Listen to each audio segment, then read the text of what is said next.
এই যে ৩ মাস ধরে ধরো স্টুডেন্টরা ১ম ১ সপ্তাহে দেখা যায় খুবই এক্সাইটেড থাকে, খুবই এনার্জেটিক থাকে যে ভাইয়া ক্লাস করতেছি, এক্সাম দিচ্ছি। তো দেখা যায় যে ১ সপ্তাহ, ১৫ দিন, ১ মাস পর দেখা যায় ওদের আর সেই এনার্জিটা থাকে না।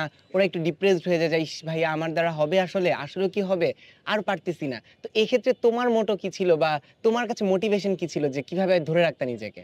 আচ্ছা, এক্ষেত্রে আমার একটা ক্লিয়ার মাইন্ডসেট ছিল যে, এই অ্যাডমিশন টাইমে ৩ মাস, ৩.৫ মাস আমি যত নিজে প্রিপারেশন নেই বা যত এক্সাম দিই, এই সবকিছু হচ্ছে আমার ওই কোনো এক শুক্রবারের ১ ঘন্টার জন্য।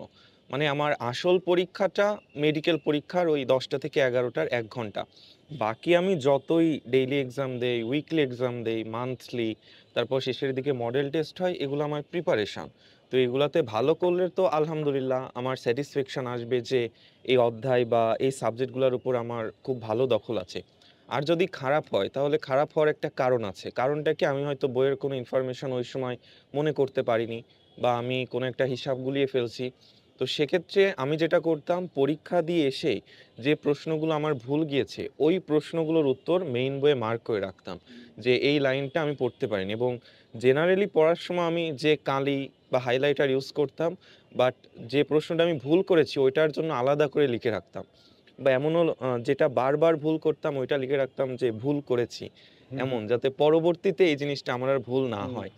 তো এরকম মাইন্ডসেট রাখতাম যে আমার প্রতিটা উইকলিতেই ব্রাঞ্চে ফার্স্ট হতে হবে বা মেরিট লিস্টে টপ 100 এর মধ্যে থাকতে হবে এমন না আসলে। মানে আমার প্রিপারেশনটা থাকবে টপ নচ।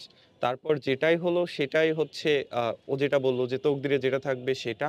আর যেগুলো আমি ভুল করছি এইগুলো অবশ্যই মেইন বইয়ে লিখে রাখা। তাহলে হচ্ছে পরবর্তীতে ভুল যাওয়ার সম্ভাবনাটা যেন এখান থেকে কমে যায়। আর হচ্ছে অবশ্যই এই সময়টাতে একটু সৃষ্টিকর্তার সাথে নিজের সম্পর্কটা বাড়ানো।